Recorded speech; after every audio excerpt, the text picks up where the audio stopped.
16 years of marriage. Then my wife told me she was going on a date with another man. I'll make it up to you later, she said casually. I warned her. Walk out that door and everything changes. She didn't listen. What happened next destroyed her completely. And she never saw it coming. My name is Mason Crawford. I'm 42 years old, and I've spent the last decade and a half building something solid. A successful electrical contracting business in Mesa, Arizona, a comfortable home in the East Valley, and what I thought was an unshakable marriage.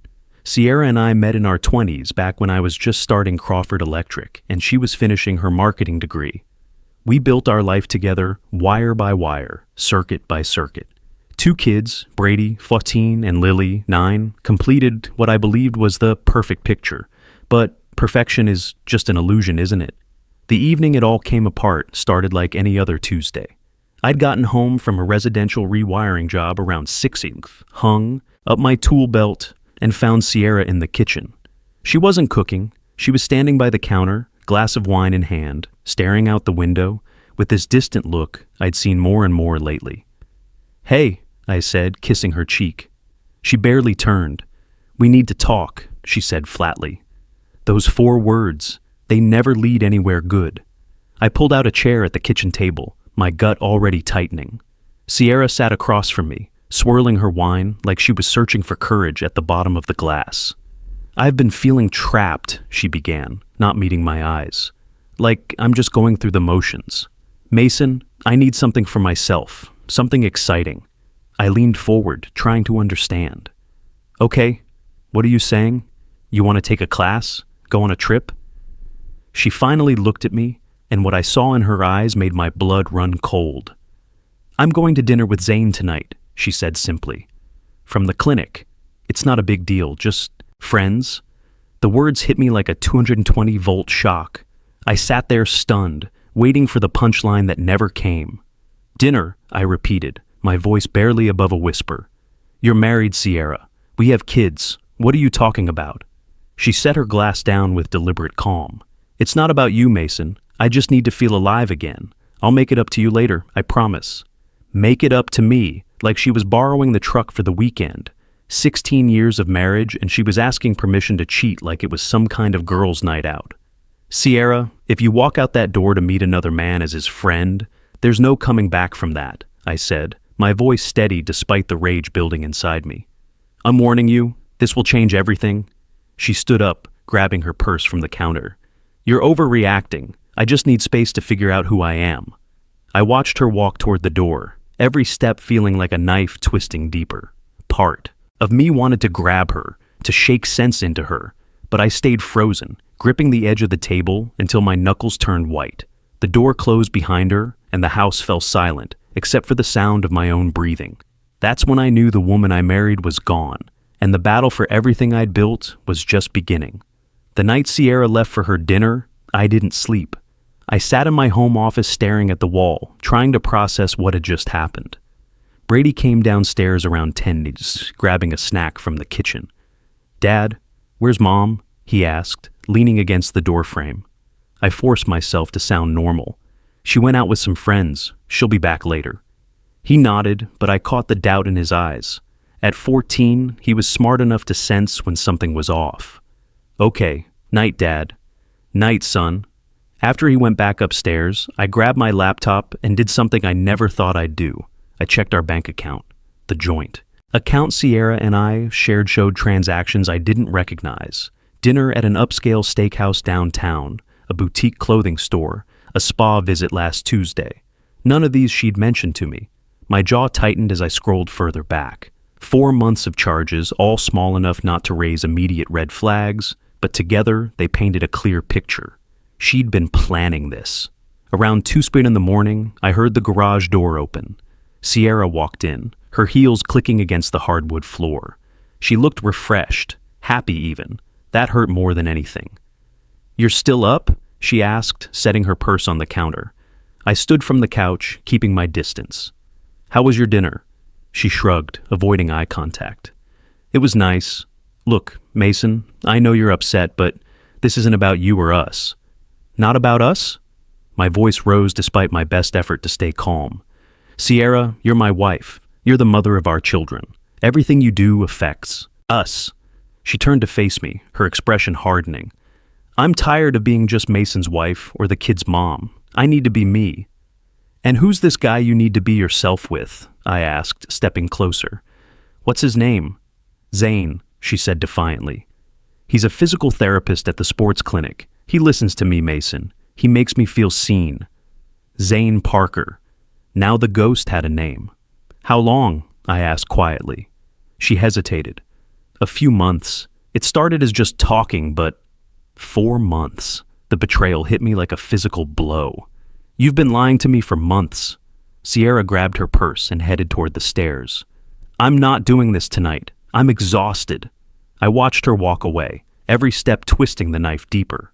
But as the bedroom door closed upstairs, something shifted inside me. The hurt began to crystallize into something else. Determination. She wanted to play games. Fine. But she'd underestimated who she was playing against. The next morning, I made a decision. I called my brother Shane.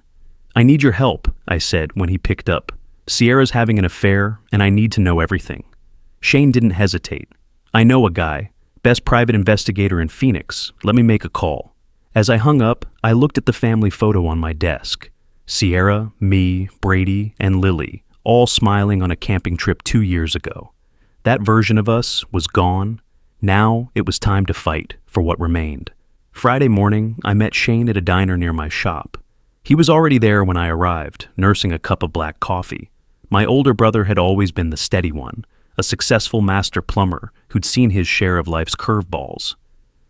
You look like hell, Shane said as I slid into the booth. Feel worse, I replied, ordering coffee from the waitress. Thanks for meeting me. Shane leaned forward, his expression serious. Tell me everything. I laid it all out. Sierra's announcement, the dinner, the bank statements, Zane Parker. With each detail, Shane's jaw tightened. 16 years, he said, shaking his head, and she just throws it away for some punk at her clinic. Apparently. I stirred my coffee, the exhaustion weighing on me. I need to know what I'm dealing with, Shane. Is this just some emotional affair, or has it gone further? Shane pulled out his phone. I called Reed Campbell this morning, best PI in the business. He's expensive, but he's worth every penny.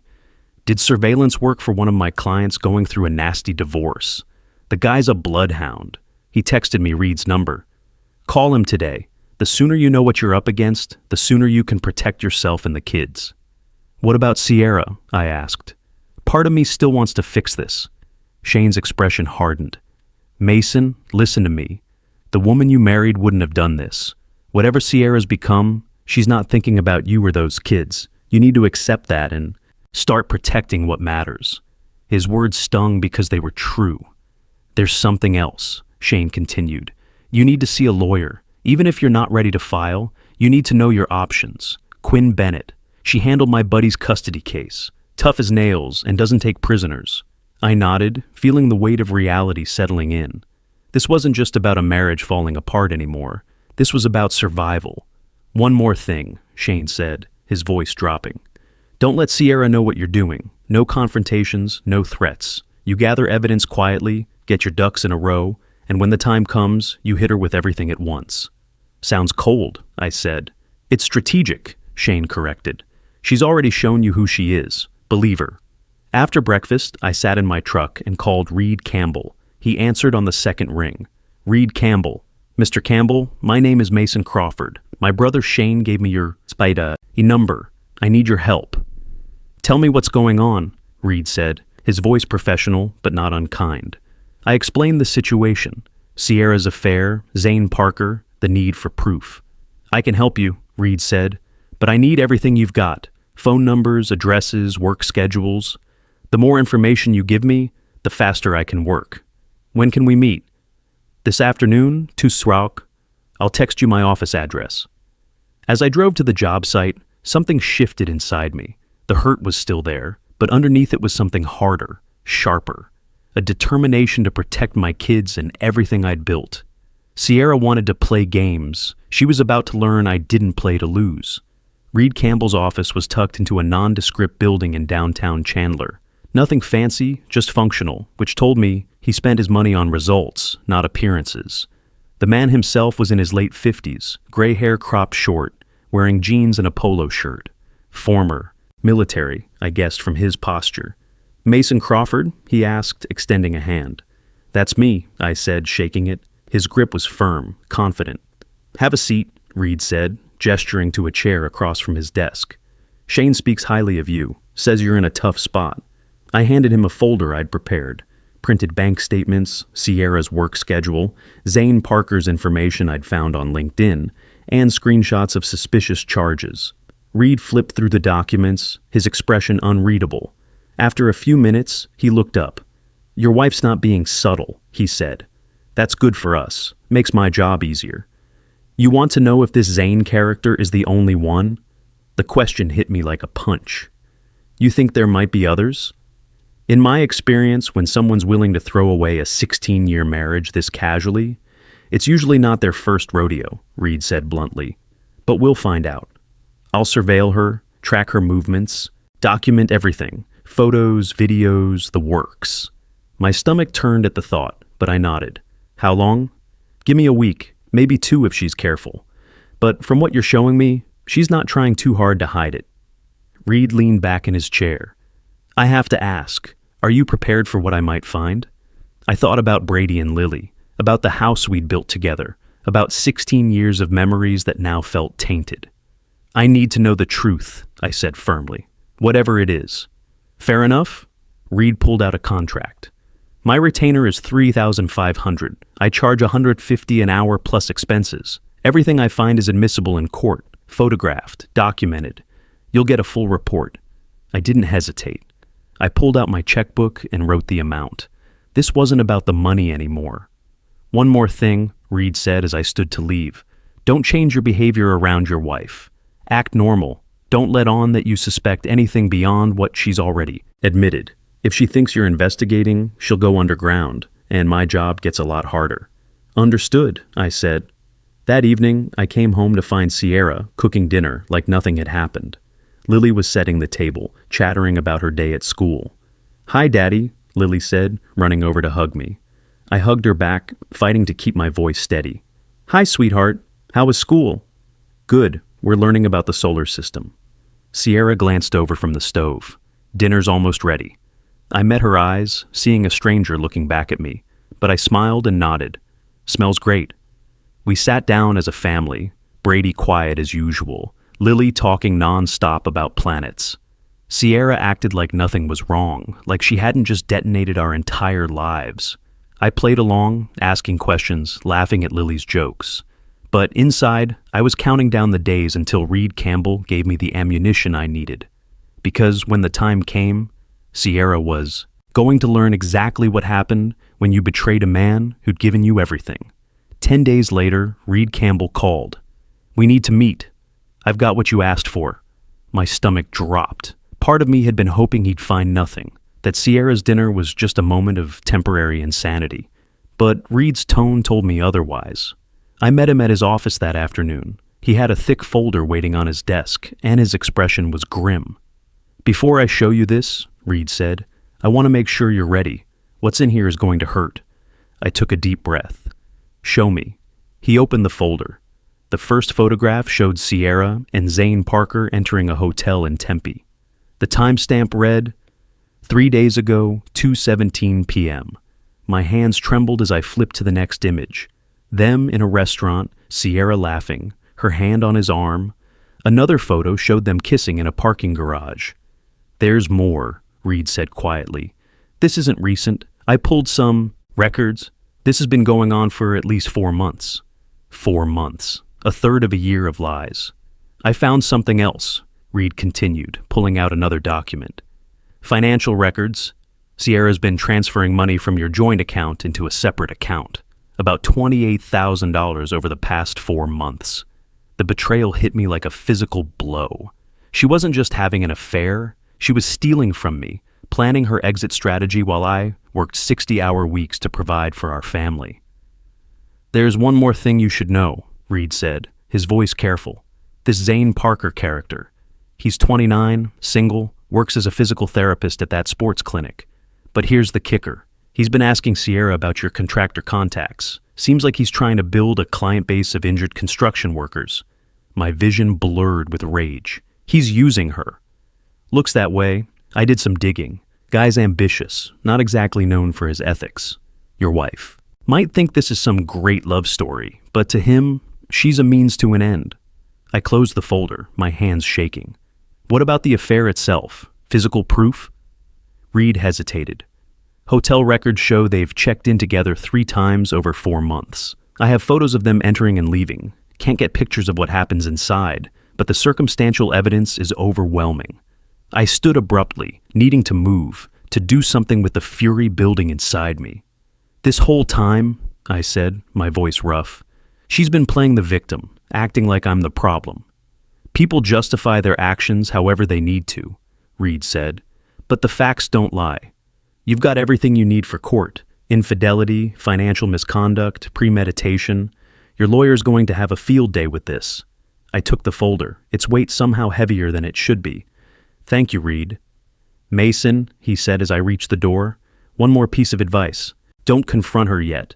Take this to your lawyer first. Let her build your case. Emotion makes people stupid, and you need to be smart right now. I nodded, though every fiber of my being wanted to drive home and throw those photos in Sierra's face. Instead, I sat in my truck in a parking lot and called Quinn Bennett. This is Quinn. Ms. Bennett, my name is Mason Crawford. I need to file for divorce. Quinn Bennett's law office was in North Gilbert, all glass and steel, professional, intimidating. Exactly what I needed. The woman herself was in her early 50s, dressed in a sharp navy suit, her gray-streaked hair pulled back in a neat bun. Mr. Crawford, she said, shaking my hand firmly. Shane speaks very highly of you. Have a seat. I sat across from her desk and slid Reed's folder across. This is what I'm dealing with. Quinn opened it, her expression remaining neutral as she reviewed the photographs, financial records, and surveillance reports. After several minutes, she looked up.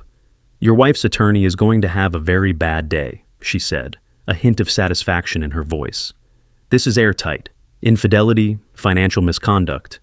And if you're interested in pursuing it, I can make a case for fraud. What about my kids? I asked.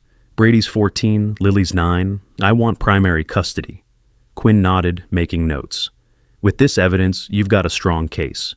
Your wife's behavior demonstrates poor judgment and a disregard for the family's well-being. We'll file for temporary custody immediately, along with an injunction preventing her from accessing joint accounts or making major financial decisions. How long does this take? If she contests, it could be 6 months to a year. But given what you've shown me, I don't think she'll have much ground to stand on. Quinn leaned back. Here's what we're going to do. We'll file this week. The sheriff will serve her papers, probably at work. It'll be public. It'll be humiliating. And that's the point. We want her to understand immediately that she's not in control anymore. Good, I said, my jaw tight. One thing you need to prepare for, Quinn continued, her tone serious. She's going to lash out. Women like your wife, when they realize they've been caught, they get desperate. She'll try to paint you as the villain, abusive, controlling, whatever narrative she thinks will work. You need to document everything from this point forward. Every conversation, every text, every interaction. Understand? I understand. That evening, I sat Brady down in my home office. At 14, he deserved to know what was coming. Dad, what's going on? He asked, sensing the gravity of the moment. I took a deep breath. Your mom and I are getting divorced. I'm filing papers this week. His face paled. Because of her dinner? So, he'd known more than I thought. Yeah, buddy, that and a lot of other things. I'm fighting for custody of you and Lily. I need you to trust me. I'm doing this to protect you both. Brady was quiet for a long moment. Then he looked up at me. Dad, I want to stay with you. Whatever happens, I want to stay with you. The words broke something inside me, but I held it together. I'm going to make sure you do. The sheriff served Sierra at work on a Thursday afternoon. I wasn't there to see it, but Shane's friend who worked in the same building told me she walked out of her office white-faced, clutching the envelope like it might explode. She burst through our front door at 6-eyed, papers in hand, her face twisted with rage. What the hell is this? Sierra shouted, throwing the divorce papers on the kitchen counter, where I was helping Lily with homework. Lily, go to your room, sweetheart, I said calmly. My daughter looked between us, fear in her eyes, but she obeyed. When she was upstairs, I turned to face Sierra. It's exactly what it says. I'm filing for divorce and primary custody. You can't do this! Her voice rose to a shriek. You can't take my children from me. I'm not taking them from you, I said, my voice level. You abandoned them when you decided Zane Parker was more important than your family. Sierra's face flushed. This is about control. You've always been controlling, Mason. Always needing to know where I am, what I'm doing. I pulled out my phone and opened a folder of photographs Reed had provided. This is about 16 years of marriage that you threw away for a 29-year-old who's using you for business connections. Did you really think Zane cared about you, or did you just not care that he was playing you? Her eyes widened as she saw the photos. You had me followed. You invaded my privacy. You stole $28,000 from our joint account, I said, my voice hardening. You've been lying for 4 months. You don't get to talk to me about privacy. Sierra grabbed the counter, her defiance crumbling. Mason, please. We can fix this. I made a mistake, but we can work through it. No, I said firmly. You don't get to play the victim now. You made your choice. Now you live with the consequences. She tried a different approach, her voice softening. Think about the kids. Brady and Lily need their mother. Don't do this to them. I am thinking about the kids, I replied, which is why I'm making sure they have one stable parent. You can have supervised visitation. The court will decide the rest. Sierra's expression shifted to something ugly. You're going to regret this. I'll tell everyone what you've done. I'll make sure everyone knows what kind of man you really are. Go ahead, I said, meeting her eyes.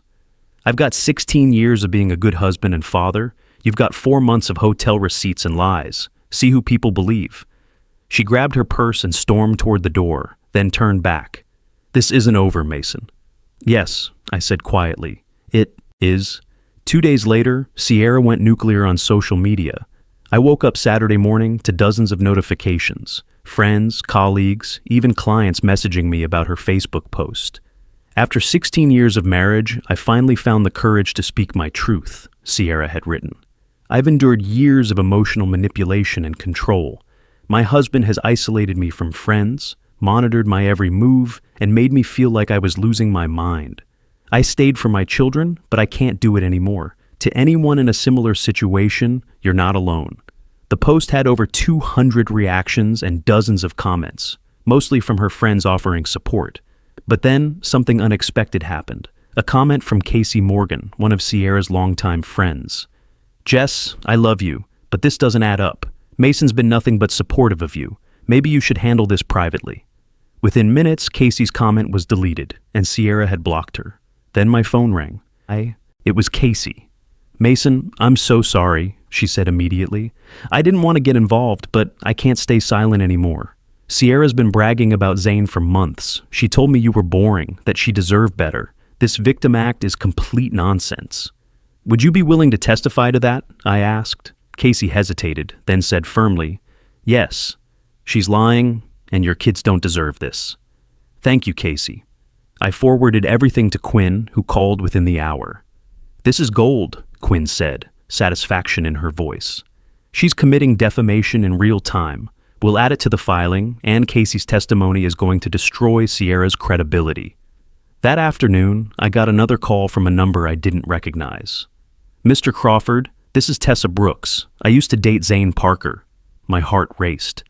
Ms. Brooks, what can I do for you? I know what your wife and my ex have been doing, Tessa said, her voice tight with anger. And I think you should know Sierra wasn't Zane's first affair. He has a pattern. He targets older women in professional settings, uses them for connections, then moves on. Would you be willing to share what you know? I asked. Absolutely, Tessa said. Zane destroyed my relationship with my best friend. If I can help prevent him from doing the same to your family, I will. I have text messages, emails, everything. Your wife isn't special to him. She's just another mark. After we hung up, I called Quinn again. We've got Zane Parker's ex-girlfriend willing to testify. She's got evidence that Sierra is just one in a pattern. Quinn actually laughed. Mason, your wife just handed us the case on a silver platter. Between Casey, Tessa, the financial records, and her social media meltdown, she doesn't stand a chance. For the first time in weeks, I allowed myself to feel something close to relief. The courtroom was packed on the day of the final hearing. Sierra sat at the defendant's table with her attorney, a young guy who looked like he wished he was anywhere else. Quinn sat beside me, her folder thick with evidence, her expression confident. The judge, a woman in her 60s named Helen Rodriguez, reviewed the case file as we waited. Finally, she looked up. This court will hear testimony regarding custody and asset division in the matter of Crawford versus Crawford. Ms. Bennett, you may begin. Quinn stood, commanding the room immediately. Your Honor, this case is straightforward. Mr. Crawford has been a devoted father and husband for 16 years. The evidence will show that Mrs. Crawford engaged in a prolonged extramarital affair, committed financial fraud by stealing $28,000 from joint accounts, and demonstrated a pattern of deception that makes her unfit for primary custody. She presented Reed's photographs, the financial records, and testimony from Casey Morgan, who described how Sierra had bragged about the affair and shown no remorse. Then Tessa Brooks testified about Zane's pattern of targeting married women for business connections, providing text messages that proved Sierra was just another conquest. Brady took the stand next. Brady, how has your mother's behavior affected you? Quinn asked gently. My son's voice was steady, mature beyond his 14 years. She stopped being present. She was always on her phone, always leaving. My dad's been the one helping with homework, cooking dinner, making sure Lily and I are okay. I want to live with him. I watched Sierra's face crumble as her son spoke, but I felt no satisfaction, only sadness for what she'd destroyed. Sierra's attorney tried to paint her as a victim of a controlling husband, but it fell flat. When Sierra took the stand, Quinn destroyed her credibility with surgical precision. Mrs. Crawford, you claim you felt controlled, yet you had free access to all bank accounts, correct? Yes, and you used that access to steal $28,000 over 4 months. Sierra's face reddened. I wasn't stealing, I was protecting myself. Protecting yourself by funding an extramarital affair with money that belonged to your children's college funds? Quinn's voice was sharp. No further questions, Your Honor.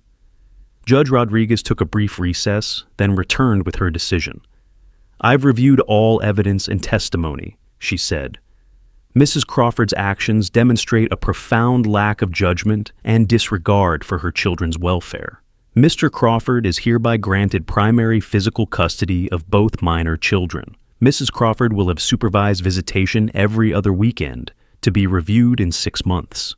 Additionally, Mrs. Crawford is ordered to repay the $28,000 she withdrew without consent, plus court costs and a portion of Mr. Crawford's legal fees. The gavel struck, and it was over. 8 months after the divorce was finalized, life had found its rhythm again. Brady was thriving in his sophomore year, even talking about engineering programs. Lily had joined a soccer league and was making new friends. The house felt lighter, like we could all finally breathe. I'd kept the Mesa house, too many good memories to abandon, and Sierra had moved to a small apartment across town. Zane had dumped her 2 months after the divorce was final, exactly as I'd predicted. Apparently, once Sierra lost access to my contractor network, she was no longer useful to him. Sierra's supervised visits were awkward at first. She'd show up looking diminished, quiet in a way she'd never been before. But gradually, she began putting in the work. Therapy, stable employment, no more schemes. One Saturday afternoon, after dropping Lily off, Sierra asked if she could talk to me. What is it? I asked, keeping my tone neutral. I wanted to say I'm sorry, Sierra said, her eyes red. For everything. I destroyed our family because I was selfish and stupid.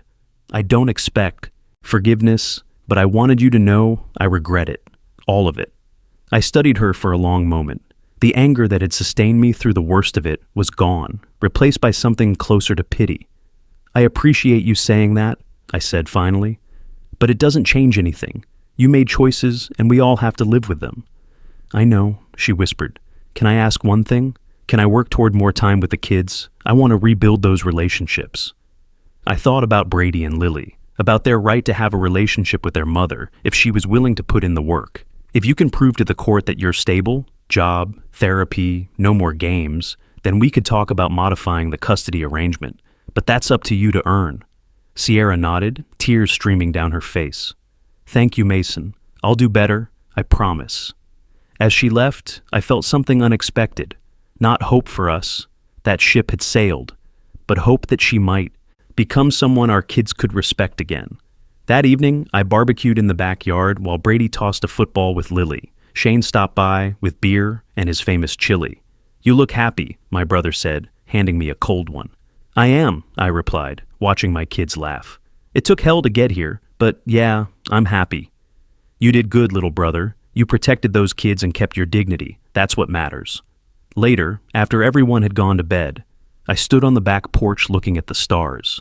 16 years of my life had been built on a foundation that turned out to be sand. But from the wreckage, I'd built something stronger. A home where my kids felt safe, where honesty mattered, where we didn't have to walk on eggshells. Sierra had tried to destroy me, but she'd failed because I'd learned something important through it all. Strength isn't about never falling down. It's about getting back up, dusting yourself off, and fighting for what matters. And that's exactly what I'd done. The real victory wasn't defeating Sierra in court. It was discovering that when everything I thought I knew crumbled, what remained was unbreakable. My love for my children and my commitment to building something worthy of their trust. Sometimes the greatest betrayals become the doorway to becoming the person you were always meant to be.